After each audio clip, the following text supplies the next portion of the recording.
Filipenses 4, capítulo 10 al 13, dice así la palabra de Dios. En gran manera me gocé en el Señor de que ya al fin habéis revivido vuestro cuidado de mí, de lo cual también estabais solícitos, pero os faltaba la oportunidad. No lo digo porque tenga escasez, pues he aprendido a contentarme cualquiera que sea mi situación.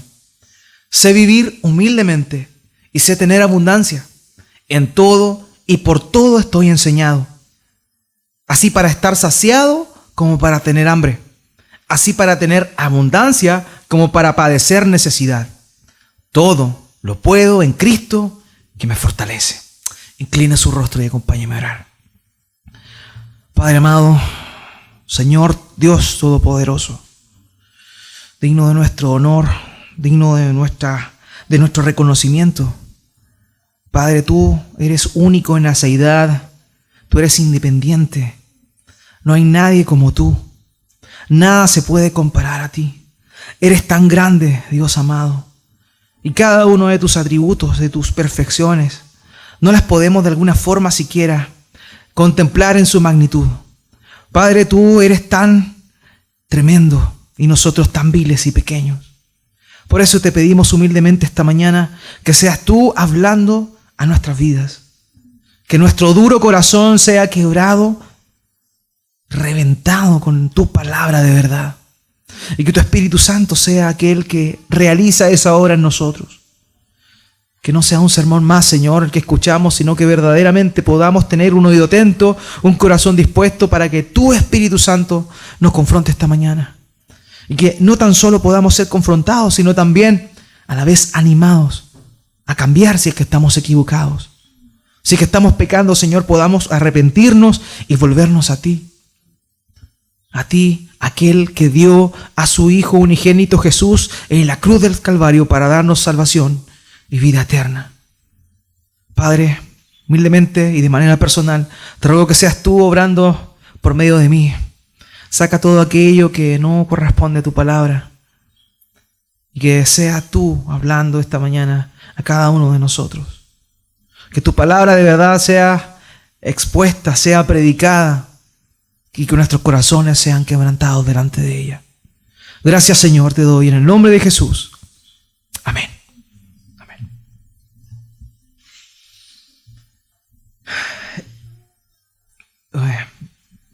El día de hoy muy distinto a la forma en la cual se vivía en la antigüedad. Antiguamente, las personas que estudiaban, los jóvenes, los niños, tenían que ir a las bibliotecas a buscar las tareas. Se querían saber algo aparte de lo que el profesor había enseñado. Era necesario que estudiaran, que se esforzaran. En mi tiempo ya no era tan así, por lo menos ya existía el Icarito. Y era algo que ayudaba de alguna forma a que uno tuviera acceso a la información. Pero ya en nuestros tiempos todo está a la vuelta de un clic, o ni siquiera un clic en nuestros teléfonos. Podemos ver y acceder a información. Y es así como el día de hoy cada uno de nosotros puede aprender un montón de cosas. ¿No sabe tejer? Abra YouTube, cómo tejer. Y va a salir un extenso curso, y no tan solo uno, sino varios, de cómo tejer. De la misma manera, a lo que a usted se le ocurra, va a salir ahí. Una de los tipos de medio de difusión más importantes de YouTube al día de hoy, incluso más que la televisión, influye más que la televisión. Y una de las cosas que a mí me llama la atención es la cantidad de recetas de cocina que usted puede encontrar en YouTube. Es increíble. Ahora, cuando uno ve las recetas de cocina, ve cómo lo hace y todo, uno trata de quizá de imitar o emular lo que se hizo siguiendo todos los procedimientos, un poco siguiendo la receta, todo.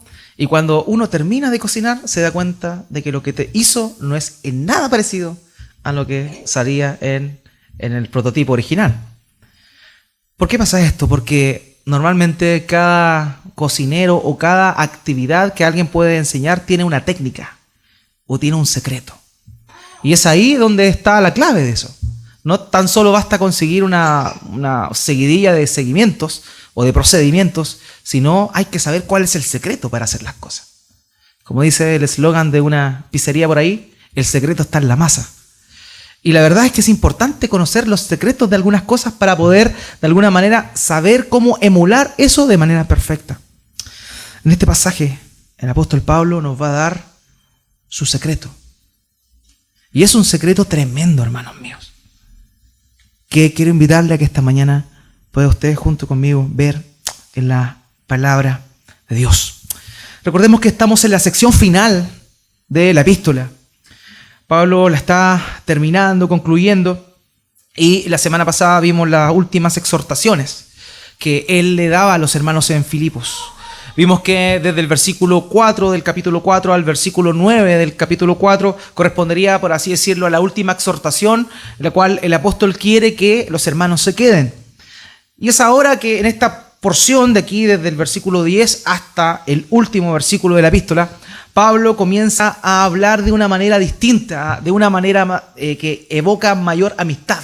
Empieza a nombrar a algunas personas, empieza a animarles y a agradecer aquello que los hermanos de Filipos habían hecho con él. Recordemos un poco el contexto, la razón por la cual estos hermanos le envían a Pablo, o sea, Pablo le envía esto a los filipenses, a esta epístola, es por gratitud.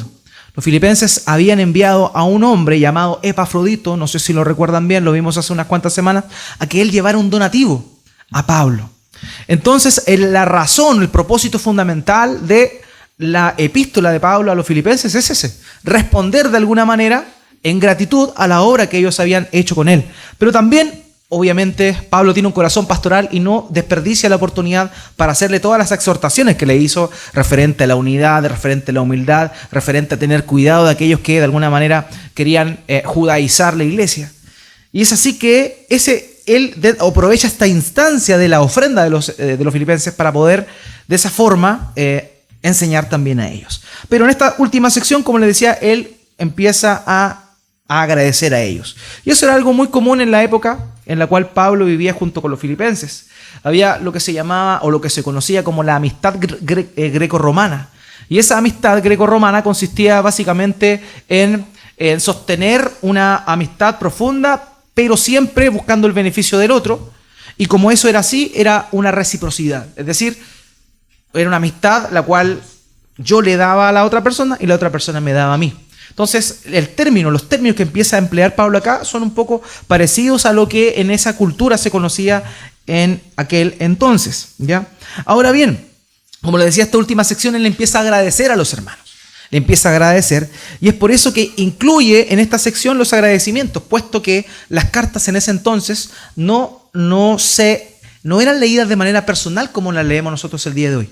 No es que el apóstol haya enviado una carta y cada uno tenía una copia y cada uno leía la carta de Pablo, no. Lo que se hacía en ese entonces era que Pablo enviaba la epístola llegaba, un representante de los líderes o ancianos de la iglesia, él o bien otra persona, se paraba en público, en el servicio que las veces que ellos se reunían, y leía la carta. Y esa era la forma en la cual los hermanos de Filipos escuchaban el mensaje de Pablo. Muchos de ellos no sabían leer siquiera. Por tanto, la manera en la cual todo se enseñaba era por medio de la transmisión oral. Entonces, eso era lo que ocurría. Entonces, como la transmisión oral en aquel entonces era la forma en la cual todos se sentían informados o eran informados, el apóstol Pablo de alguna forma deja esta parte del reconocimiento y agradecimiento a la última sección para que sea lo que les quede en la mente a los hermanos, para que ellos digan, bueno, Pablo estuvo agradecido de lo que nosotros hicimos. Aparte de todo lo que ya les enseñó, él quiere que ellos sepan y tengan claridad de que Pablo está agradecido con ellos. Esa era la idea. Ahora bien, los hermanos de Filipo eran hermanos generosos. Eran bastante generosos. De hecho, el apóstol Pablo cita y llama en la segunda epístola a los Corintios, en el capítulo 8 específicamente, el apóstol Pablo está exhortando a los hermanos de Corinto a que sean como las iglesias de Macedonia. Y Filipos era una iglesia de Macedonia. Y fíjense lo que dice acá en segunda de Corintios capítulo 8, versículo 1 al 5, donde Pablo está hablando precisamente de los hermanos de Filipos. Dice lo siguiente: asimismo, hermanos, os hacemos saber la gracia de Dios que se ha dado a las iglesias de Macedonia, que en grande prueba de tribulación, la abundancia de su gozo y su profunda pobreza abundaron en riquezas de su generosidad. Pues doy testimonio de que con agrado han dado conforme a sus fuerzas y aún más allá de sus fuerzas, pidiéndonos con muchos ruegos que les concediésemos el privilegio de participar en este servicio para los santos. La iglesia de Macedonia, la iglesia de Filipos en particular, era una iglesia conocida por su generosidad. Ellos no tan solo habían sido generosos con el apóstol Pablo en su ministerio, sino también habían dado cuando las iglesias en Jerusalén estaban pasando padecimiento y hambre. Y Pablo da como ejemplo para los corintios las iglesias de Macedonia. Y fíjense en el detalle importante que dice referente a la condición en la cual estas iglesias estaban. Dice que en grande prueba de tribulación, o sea, ellos estaban en tribulación, la abundancia de su gozo y su profunda pobreza, o sea, no eran personas adineradas, abundaron en riquezas de su generosidad.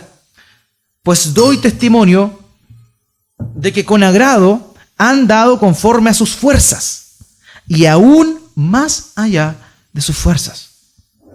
Y como termina esta parte, pidiéndonos con muchos ruegos que les concediésemos el privilegio de participar en este servicio para los santos. Así nos hacemos un poco un contexto más detenido de cuál era la situación económica de los filipenses. No era la mejor, estaban pasando por tribulación y además tenían un corazón sumamente dadivoso. Entonces, partamos con esa premisa, porque pareciera en el versículo 10 que del capítulo 4 que estamos viendo, pareciera de alguna forma que está un poco sorprendido de que los filipenses de alguna manera ahora estén dando. Fíjense, acompáñenme por favor, versículo 10, capítulo 4 de Filipenses. En gran manera me gocé en el Señor de que ya al fin habéis revivido vuestro cuidado de mí, de lo cual también estabais solícitos, pero os faltaba la oportunidad. Entonces, si uno no conoce el corazón de los filipenses y de ese, por así decirlo, legado que tenían público ante todas las iglesias de que eran dadivosos, nosotros podríamos pensar que los hermanos de Filipos eran mano de guagua. Pero no era así. Lo que Pablo le está diciendo aquí pareciera una llamada de atención, pero más bien no está haciendo eso.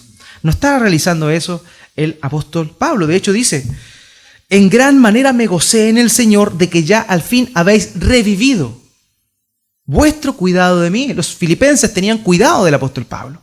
No tan solo habiéndole enviado a Epafrodito para que les ayudara en el ministerio, sino también le aportaban económicamente al apóstol Pablo, entendiendo el contexto que él se encontraba preso.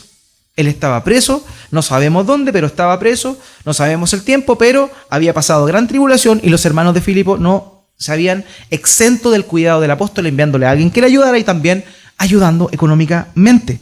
Por tanto, aquí vemos que el apóstol está agradeciendo, pero como un hombre sabio, él se alegra de que por fin hayan podido volver a hacer lo que antes estaban acostumbrados a hacer. Ahora, la manera más fácil de entender esto, porque pareciera una paradoja, como que lo estuviera retando, pero lo está animando y le está agradeciendo, es la siguiente. Él sabe que ellos no habían podido dar y apoyar a Pablo. Por eso termina el versículo diciendo, de lo cual también estabais solícitos, pero os faltaba la oportunidad. Siempre Pablo estaba en el corazón de los filipenses. Y ellos querían hacerlo, pero no tenían la oportunidad de hacerlo. Probablemente, por como lo vimos en 2 Corintios, porque no tenían dinero para hacerlo. Pero en el corazón de los filipenses estaba dar y apoyar a Pablo económicamente. Por eso Pablo se goza, porque él entiende de que si los hermanos el día de hoy pueden aportarle, es porque también Dios le bendijo para que ellos pudieran dar. Entonces, esa es una de las razones también por la cual Pablo se siente gozoso.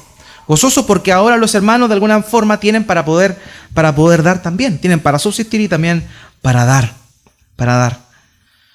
Es por eso que él de esta manera lo dice así.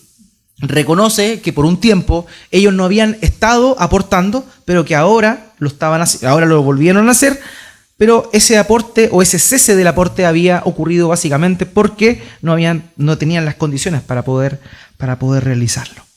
Ahora, el apóstol Pablo lo que hace acá, en ocupar este lenguaje un poco ambiguo, es lo que haría cualquiera de nosotros. No sé si ustedes lo han invitado a comer a alguna casa últimamente y cuando le sirven algo y es rico, usted lo dice: pucha, qué rico lo que me sirvió. Oye, quedó súper bueno el almuerzo. Estaba muy bueno, ¿cierto? Y normalmente cuando uno hace eso, lo hace por dos cosas. Una, porque estaba rico, pero también con la esperanza de que salga una segunda tajadita. ¿O no? ¿Es cierto? Entonces, cuando uno agradece lo que el otro está haciendo por uno de alguna manera también espera que venga otra vez. O por último, en el caso de alguien que está siendo invitado y que está en esta situación, quizás no le queda, pero me invita de nuevo a comer lo mismo. Entonces, siempre hay un beneficio. Entonces, el que se está viendo beneficiado al alabar al dueño de casa, lo que está haciendo es de alguna forma mostrar también un interés. Entonces, Pablo, como un hombre sabio, no quería que los hermanos pensaran que él estaba interesado en lo que ellos le daban. Obviamente él estaba agradecido de lo que ellos le daban, tenía un corazón alegre por eso, pero él no quería que los hermanos sintieran que estaban obligados con él. Ya, esa era lo primero. Por eso es que de alguna forma los alaba y reconoce su preocupación. También a la vez, porque no quiere alabarlos tanto, pero tampoco quiere sonar como un mal agradecido. Entonces ocupa ambas cosas. Primero, le doy gracias a Dios, me gozo en el Señor porque han podido avivar nuevamente este deseo que había en ustedes y hacerlo práctico de proveer para mis necesidades, ¿ya? Porque no habían tenido la oportunidad de hacerlo. Entonces, Él nivela la cosa y a ellos los motiva, pero también se cuida en ese sentido de no dar pie a que ellos piensen que Él es un hombre interesado en lo que puede recibir de parte de ellos, ¿ya? Ahora, Él, como les dije en esta sección, está hablando del agradecimiento. Pero de pronto, a partir del versículo 11 al versículo 13, Él hace un paréntesis en esos agradecimientos que va a continuar a partir del versículo que viene después. Él empieza y comienza a hacer un paréntesis aquí y habla de su condición frente a la adversidad. Su situación, su entrega, su impronta frente a una necesidad. Y en el versículo 11 dice lo siguiente: no lo digo porque tenga escasez, pues he aprendido a contentarme cualquiera sea mi situación. Y esto es una bomba a nuestras cabezas, porque podemos leerlo y seguir de largo. Pero si nosotros analizamos lo que está diciendo Pablo acá, es algo tremendo, hermanos míos. Es algo tremendo. No lo digo porque tenga escasez, pues he aprendido a contentarme cualquiera que sea mi situación. Y esto es algo que a los creyentes les toca también de frente. Normalmente nosotros pensamos que el contentamiento es algo que aflora de manera espontánea en situaciones positivas. Lo hemos visto también con el gozo. Uno está contento cuando las cosas andan bien. Pero Pablo acá dice que el contentamiento que él tiene no es algo que nazca de una situación, no es algo que nazca de cosas externas, sino que es algo que él ha aprendido. O sea, no es algo que brotó de manera espontánea en su corazón. Muchas veces nosotros creemos, o pensamos y vemos en la Escritura que Dios nos manda a nosotros estar gozosos, estar contentos, sea cual sea la situación. Y pensamos, ya Dios lo manda, así que tenemos que estar contentos. Dios lo manda, es cierto, pero hay un proceso de aprendizaje ante eso. O sea, primero debemos pasar por ese proceso de aprendizaje para que verdaderamente haya en nosotros un contentamiento. ¿Ya? Ese contentamiento. Cuando nosotros como creyentes, y ya vamos un poco a la aplicación, cuando nosotros como creyentes pasamos por situaciones buenas o malas, debemos estar preparados y tener el mismo contentamiento. Y eso es un poco lo que Pablo está diciendo acá. Pero ¿qué pasa con nosotros cuando viene la estrechez? Y en particular, hermano mío, pese que hay muchas aplicaciones aquí que uno podría hacer, el contexto del cual Pablo está hablando es del dinero. Está hablando de dinero. Está hablando de la provisión que ellos hicieron con él. Y aquí él dice, pues he aprendido a contentarme cualquiera que sea mi situación. A Pablo le había costado ese proceso porque lo había aprendido, ¿ya? Pero ese proceso lo había llevado a mantener una actitud positiva pese a la situación en la cual se encontraba. Muchas veces nosotros nos hemos visto también en situaciones como esa. O quizás estamos pasando por una situación como esa. Quizás estamos sin trabajo, quizás los negocios no están saliendo bien, quizás estamos otras cosas, dinero extra que llegaban ya no están llegando como tal, y empezamos un poco a preocuparnos en eso. Y empezamos a decaer, empezamos a perder de alguna forma ese contentamiento que Dios, o ese gozo que Dios demanda de nosotros. Entonces, esto es algo, hermanos, que, como les decía en un principio, es importante porque es la clave. Aquí está el secreto de Pablo.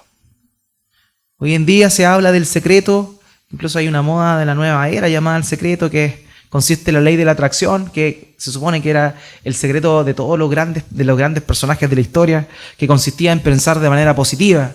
La ley de la atracción decía, si yo pienso en cosas buenas, me van a venir cosas buenas porque todo el universo se va a alinear para darme cosas buenas. Si pienso cosas malas, el universo se va a alinear para darme cosas malas. Así que tengo que pensar positivo. Eso es lo que se conoce el día de hoy como el secreto. Pero aquí Pablo está diciendo algo totalmente contrario. Su secreto no era pensar positivo o solamente anhelar eso para su vida. Su secreto era afrontar las situaciones con la misma actitud. Con la actitud de contentamiento. Estando contento. Cualquiera haya sido su situación. Como les decía, muchas veces nosotros pasamos por momentos de dificultades y empezamos un poco a sentirnos mal, a sentirnos angustiados, la ansiedad empieza a atacarnos. E incluso en oportunidades, matrimonios que son cristianos, que son creyentes, pasan por tensiones referente al tema. Un ejemplo de eso fue cuando la esposa de Job, no sé si usted lo recuerda bien, pierden todo. Job está lleno de llagas en su piel, se sienta en ceniza y con un tarro empieza a rascarse las llagas. Y la esposa, para colmo, le dice, y tomaba Job un tiesto para rascarse con él y estaba sentado en medio de la ceniza. Job 2, 8-9. Entonces le dijo su mujer, ¿aún retienes tu integridad? Maldice a Dios y muérete. La esposita que tenía Job. Hermano, eso es lo que muchas veces nosotros también, familias cristianas, ocurre. ¿Sabían ustedes que una de las grandes o de los motivos principales por los cuales o los 5 primeros motivos por los cuales los matrimonios se separan o se divorcian es por problemas económicos? Por problemas económicos. Y los cristianos no están exentos de eso. O por lo menos dicen ser cristianos. Las encuestas dicen ser cristianos por lo menos. Pero eso es cierto, eso es cierto. El tema económico es algo que es importante para el ser humano, porque de alguna manera produce un confort, produce un bienestar. Pero el apóstol Pablo aquí nos está enseñando algo totalmente distinto a eso. Ya sea que estemos bien o estemos mal, él aprendió y nos enseña a nosotros y nos exhorta a nosotros a que estemos contentos. Y eso es un proceso de aprendizaje. Ahora, recuerdan que la semana pasada les hablé de que la filosofía que reinaba en aquel entonces era la filosofía estoica. Los estoicos eran como el movimiento filosófico popular en aquel entonces. Los estoicos decían que por una vía de abnegación, de dominio propio, riguroso, ellos podían alcanzar estados de elevación espiritual. Y que todas las cosas ellos las podían conseguir, pero con su propio esfuerzo. E incluso la palabra que dice acá, y que emplea acá el apóstol Pablo cuando dice, pues he aprendido a contentarme, es la misma palabra aprendido que empleaban los estoicos para decir que ellos podían de alguna manera autocontrolarse.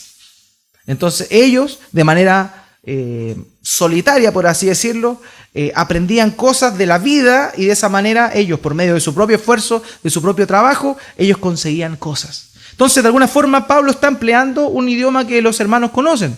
Dice, he aprendido en el mismo sentido de que los estoicos hacían. O sea, ellos por medio de una disciplina podían conseguir ciertas cosas. Entonces quizá alguno podría haber pensado acá, de los hermanos que estaban escuchando esta carta, que Pablo había dicho, Pablo aprendió por medio de su propio esfuerzo a mantenerse en un estado de contentamiento. ¡Qué bueno! Eso quizá podría haber pensado algún hermano. Pero Pablo no está hablando de eso acá. Pablo no está avalando o afirmando su contentamiento en su propia fuerza o en su propia autodeterminación de mantenerse contento. Él lo hace en función a una cosa solamente. Él estaba contento, pero Pablo era un hombre que había pasado muchas cosas. Lo vimos antiguamente cuando hablamos referente a la introducción de Filipenses, no sé si lo recuerdan bien, él estaba en la cárcel, todo eso. Y un poquito para hacer memoria, este hombre que habla de contentamiento, lo que le tocó pasar. Por ejemplo, 2 Corintios capítulo 11, versículo 27, él dice lo siguiente, que en trabajo, en fatiga, en muchos desvelos, en hambre y en sed, en muchos ayunos, en frío y en desnudez, él había estado.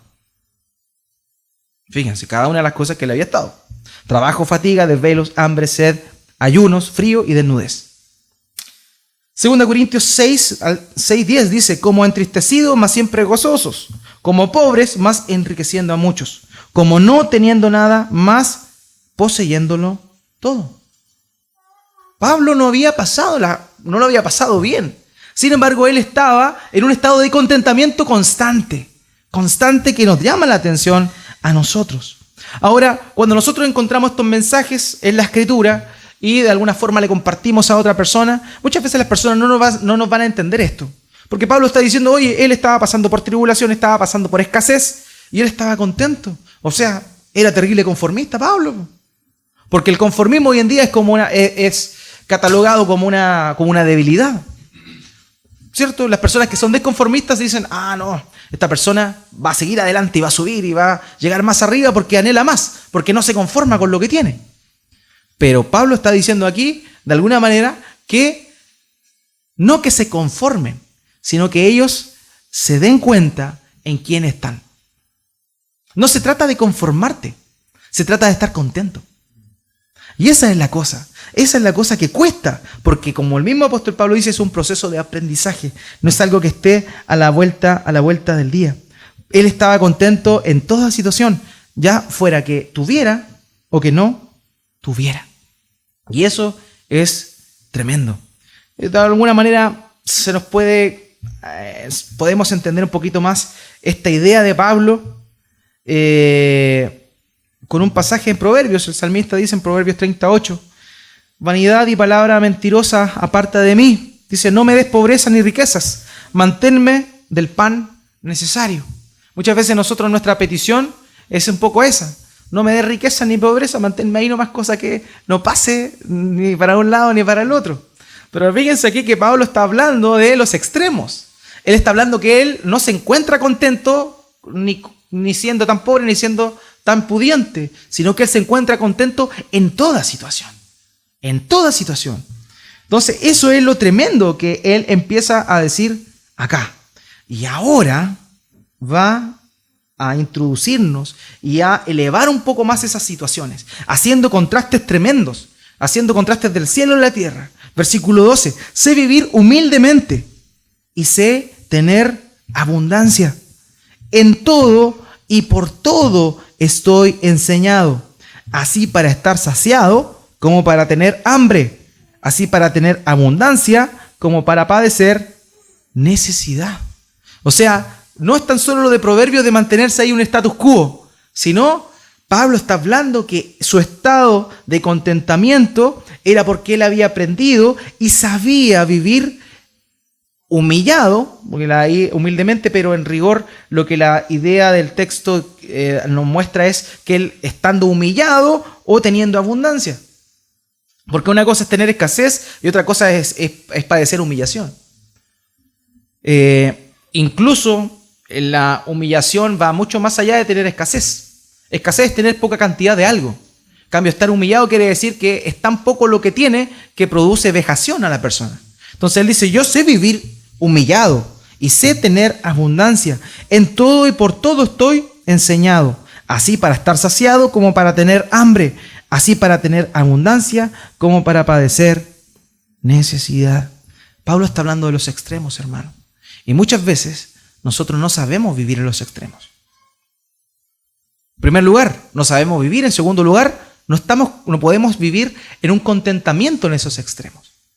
Podemos estar bien, y gloria a Dios, ¿cierto? Que estamos bien, tenemos salud, tenemos dinero, podemos vivir de una manera cómoda. Aleluya, y agradecemos al Señor. Pero ¿qué pasa? No nos pasa muchas veces lo que a Pablo le pasaba. Él sabía vivir con abundancia. Y nosotros muchas veces cuando tenemos abundancia, nos endurecemos, nos enorgullecimos. Oh, esto es producto de mi trabajo. Esto es producto de mi esfuerzo. Ahora tengo o no tengo tiempo porque tengo que hacer otras cosas. Porque ahora puedo pagar algo que antes no podía, así que mi tiempo ahora tengo cada vez menos tiempo. Entonces esas cosas pasan muchas veces a los cristianos.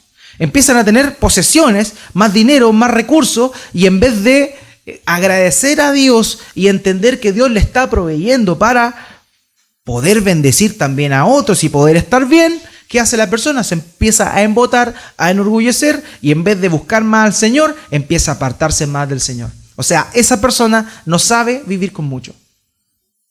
Pablo está diciendo, yo sé vivir humildemente, sin nada, y también sé tener abundancia.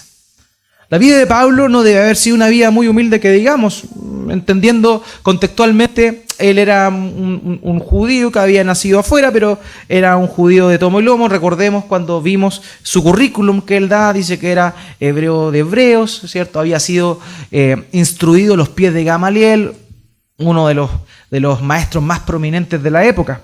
Eso nos da a entender de que la posición socioeconómica de Pablo no era, antes de llegar a Cristo, no era mala, era buena. Porque para poder haber ostentado ese nivel de educación, su familia debió haber tenido ingresos e influencia, ¿ya? Por eso es que él, de alguna manera, dice, sé tener abundancia. Él vivió en abundancia y probablemente después que conoció al Señor Jesucristo en momentos determinados, él quizá también tuvo abundancia. No tan solo antes de Cristo, sino también después de haberse encontrado con el Señor. Por eso él muestra esto. Pero también habla de lo otro. Sé padecer y sé vivir, estar en necesidad.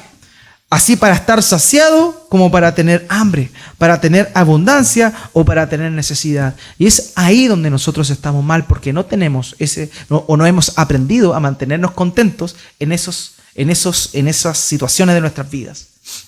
Le insisto, eso es sumamente importante. Ahora bien,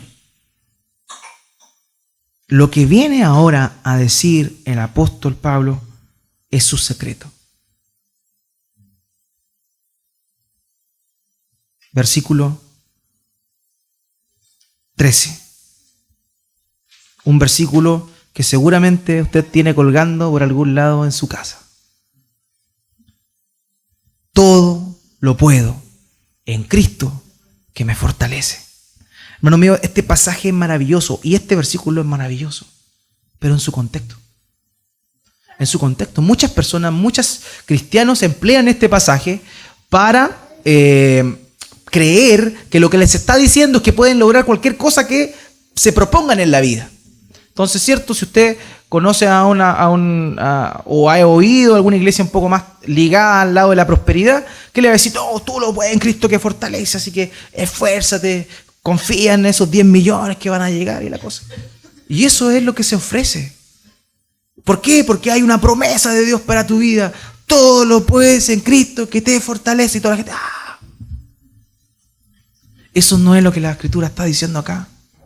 Ese pasaje no está en ese contexto. No está en el contexto de que tú puedes lograr cualquier cosa.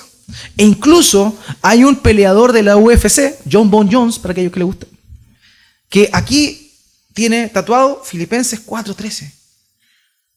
Eso significa para él que él puede ganarle a cualquiera porque todo lo puede en Cristo que le fortalece. ¿Se dan cuenta? Eso es una de las cosas que lamentablemente se da a la iglesia, de malinterpretar pasajes. Este pasaje tiene todo su peso en este contexto.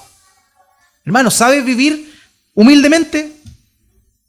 ¿Sabes pasar necesidad? ¿Has pasado necesidad? Aguántate nomás, porque todo lo puede en Cristo que te fortalece. ¿No tienes nada para comer? Estate contento porque tú puedes aguantar, porque todo lo puede en Cristo que te fortalece. El secreto de Pablo no estaba en el autoconvencerse de que todo estaba bien. No. O como antiguamente había un eslogan, me acuerdo, del gobierno, hace muchos años atrás, que era como piensa positivo. No sé si se acuerdan de eso. Piensa positivo. No se trata de pensar positivo. Se trata de saber en quién estás tú. Y tú puedes vivir en escasez extrema y en abundancia extrema y mantenerte gozoso, mantener tu contentamiento única y exclusivamente si tú estás en Cristo. Si tú no estás en Cristo, no puedes hacer eso. Y vas a caer, puedes aguantar un poco, pero vas a caer. El secreto de Pablo era que él estaba en Cristo. Por eso podía soportar cualquier cosa. Por eso podía pasar necesidad, por eso podía tener abundancia y no se iba su ego a las nubes por eso. Él podía porque estaba guardado, estaba puesto su mente y su corazón en la persona de Cristo Jesús.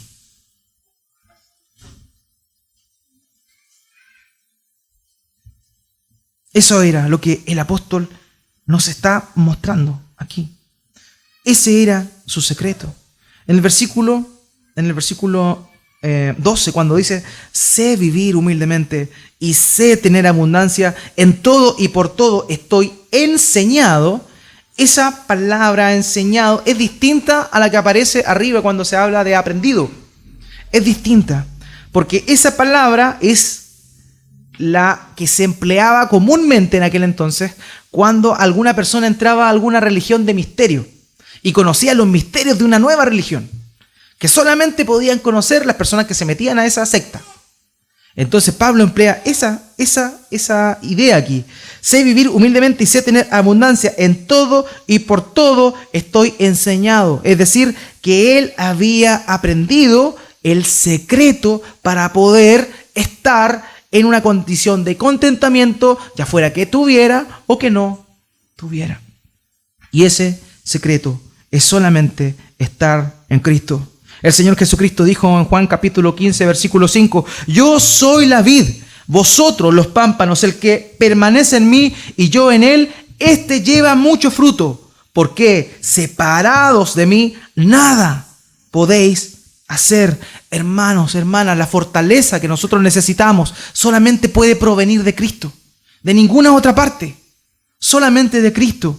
Nosotros necesitamos más del Señor, necesitamos estar en Cristo, porque solamente Él es la clave para que nosotros podamos lidiar con situaciones extremas. No importa la situación, si tú estás en Cristo, tú puedes estar confiado.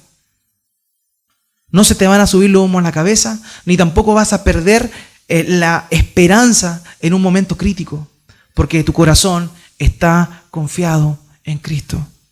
Y si tú estás en Cristo, lo tienes todo. Hay un himno precioso que dice, suena repetitivo, pero es maravilloso lo que dice. Dame a Cristo, dame a Cristo, dame a Cristo. Nada más deseo yo, dame a Cristo. Ese debe ser el deseo de nuestro corazón. Si nuestra vida está escondida con Cristo en Dios, eso significa que estamos seguros y que no debemos temer a nada. La fortaleza de Pablo venía de ahí. No importaba la situación. Él estaba seguro, confiado de que toda situación la podía aguantar si estaba en el Señor. Según Timoteo capítulo 4, versículo 17, haciendo referencia también a esos momentos difíciles, él dice lo siguiente: pero el Señor estuvo a mi lado y me dio fuerzas para que por mí fuese cumplida la predicación y que todos los gentiles oyesen. Así fui librado de la boca del león. Cuando tú estás en Cristo, tú tienes esperanza. Todo puede ser gris, todo puede ser difícil, pero tú puedes mantenerte contento. No porque tú lo puedes aguantar, sino porque Cristo está en ti. Hermanos, nosotros muchas veces padecemos este tipo de cosas, obviamente dentro de la soberanía de Dios. Pasamos por momentos difíciles, pero honestamente son muy pocas las veces que nosotros pasamos por estas situaciones y que nosotros no somos los responsables de ellas. Normalmente nosotros somos responsables de pasar por situaciones difíciles.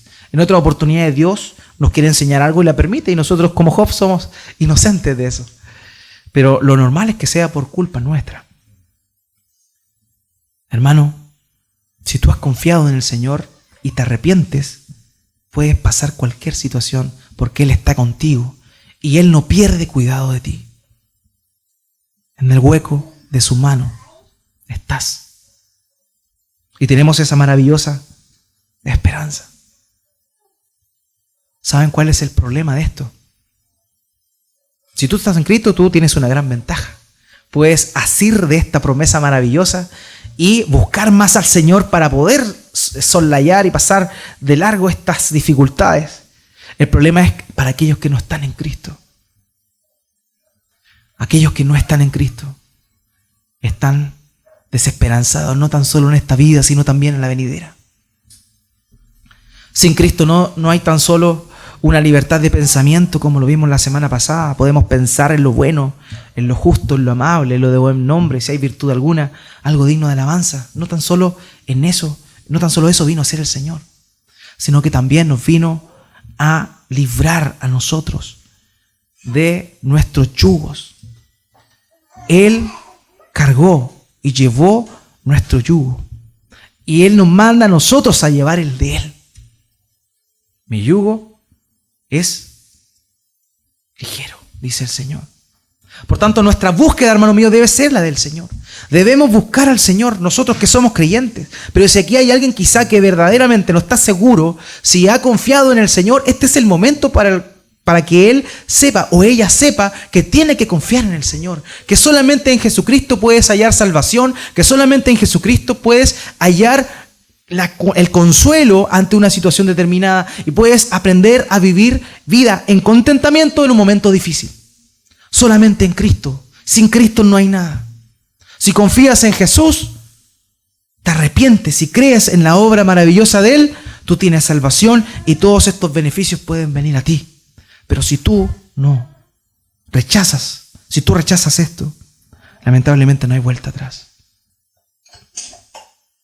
Hermanos, este es un llamado para aquellos que hemos confiado también. Vuelvo a repetirlo. Busquemos al Señor, estemos en el Señor, que Él sea nuestra fortaleza. Siempre, en todo momento. Si estamos en Cristo, vamos a tener sabiduría para estar en momentos buenos y en momentos malos. Y eso es lo que el Señor nos quiere mostrar esta mañana a cada uno de nosotros. Oremos al Señor.